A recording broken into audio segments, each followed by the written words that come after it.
Football ലോകം ആകാംക്ഷയോടെ കാത്തിരുന്ന നോർവേ ബ്രസീൽ പോരാട്ടം അവസാനിച്ചു. പോരാട്ടത്തിനൊടുക്കം വേൾഡ് കപ്പിൽ ഏറ്റവും കൂടുതൽ തവണ ചാമ്പ്യന്മാരായ വിമ്പും പറഞ്ഞെത്തിയ ബ്രസീലിനെ 2-1 തകർത്തെറിഞ്ഞുകൊണ്ട് യൂറോപ്യൻ വമ്പന്മാരായ നോർവേ വേൾഡ് കപ്പിൻ്റെ റൗണ്ട് ഓഫ് 8 ക്വാർട്ടർ ഫൈനലിലേക്ക് മുന്നേറിയിരിക്കുകയാണ്. ബ്രസീലിൻ്റെ വിജയം കാത്തിരുന്നവർക്ക് വീട്ടിലോട്ട് തന്നെ മടങ്ങാം.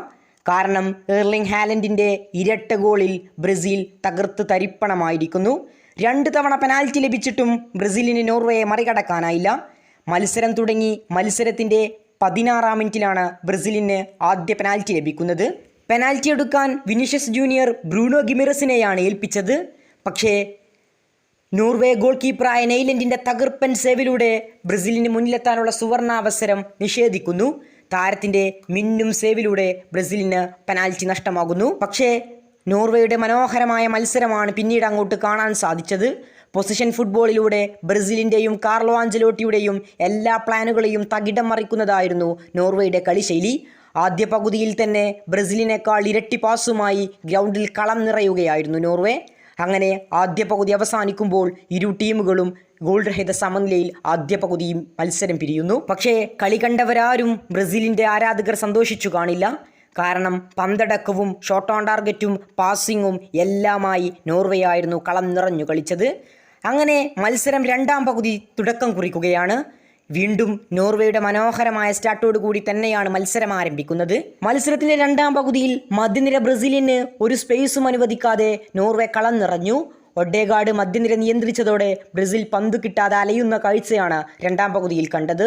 പാസിങ്ങുകൾ പൂർത്തിയാക്കിക്കൊണ്ട് ചെറിയ ചെറിയ ബിൽഡപ്പുമായി നോർവേ ഓരോ ഗോളിനടുത്തെത്തിയെങ്കിലും ഗോളടിക്കാൻ സാധിച്ചിരുന്നില്ല. ഇതിനിടെ ബ്രസീലിൻ്റെ ക്യൂ കൗണ്ടറുകൾ മാത്രമാണ് കണ്ടത്. ബോൾ പൊസിഷനിൽ ബ്രസീൽ അമ്പേ പരാജയമായിരുന്നു. അങ്ങനെ മത്സരത്തിൻ്റെ 79-ാം മിനിറ്റ് നോർവേ ആരാധകർ കാത്തിരുന്ന നിമിഷം. ലെഫ്റ്റ് വിങ്ങിൽ നിന്ന് പറന്നിറങ്ങിയ ക്രോസിനെ സൂപ്പർ താരം എർലിംഗ് ഹാലൻഡിൻ്റെ ഹെഡറിലൂടെ ബ്രസീൽ ഗോൾ വല ചലിക്കുന്നു. മത്സരത്തിന് 79 മിനിറ്റ് പ്രായമാകുമ്പോഴേക്കും 1-0 നോർവേ മുന്നിൽ. ഇതിനിടെ നെയ്മറെ ഇറക്കി കളി തിരിച്ചു പിടിക്കാനുള്ള കാർലോ ആഞ്ചലോട്ടിയുടെ തീരുമാനവും പരാജയപ്പെട്ടു.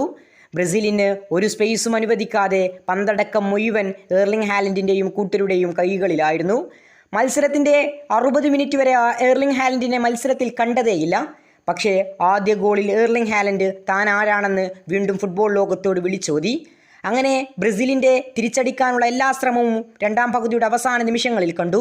പക്ഷേ വീണ്ടും കളി മാറ്റിയത് ഹാലൻഡായിരുന്നു. മത്സരത്തിൻ്റെ 90-ാം മിനിറ്റിൽ ബോക്സിന് പുറത്തു നിന്നുള്ള എർലിംഗ് ഹാലൻഡിൻ്റെ തകർപ്പൻ വെടിയുണ്ട പോലുള്ള ഒരു ഗ്രൗണ്ടർ അലിസൺ ബക്കറിനെ കാഴ്ചക്കാരാക്കിക്കൊണ്ടായിരുന്നു പന്ത് ഗോൾ വലയിലെത്തിയത്.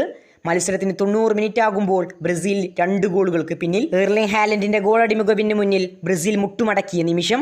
അങ്ങനെ മത്സരത്തിന് 8 മിനിറ്റാണ് അധിക സമയമായി ലഭിച്ചത്. മത്സരത്തിൻ്റെ 98-ാം മിനിറ്റിൽ, അതായത് എക്സ്ട്രാ ടൈമിൻ്റെ അവസാന നിമിഷത്തിൽ ബ്രസീൽ താരത്തെ ഫൗൾ ചെയ്തെന്ന് വിധിച്ചുകൊണ്ട് റഫറി പെനാൽറ്റി അനുവദിക്കുന്നു. പെനാൽറ്റി എടുത്ത നെയ്മർക്ക് പിഴച്ചില്ല. പിന്നീട് തിരിച്ചു വരാനുള്ള സമയം ബ്രസീലിനുണ്ടായിരുന്നില്ല. പക്ഷേ നോർവേ സമ്മതിച്ചതുമില്ല. അങ്ങനെ മത്സരം അവസാനിക്കുമ്പോൾ 2-1 നോർവേ ബ്രസീലിനെ പരാജയപ്പെടുത്തിക്കൊണ്ട് വേൾഡ് കപ്പിൻ്റെ റൗണ്ട് ഓഫ് 8 ക്വാർട്ടർ ഫൈനലിലേക്ക് മുന്നേറിയിരിക്കുകയാണ്. കൂടുതൽ ഫുട്ബോൾ വാർത്തകൾക്കും വേൾഡ് കപ്പ് വിശേഷങ്ങൾക്കും വേണ്ടി ചാനൽ സബ്സ്ക്രൈബ് ചെയ്യുക.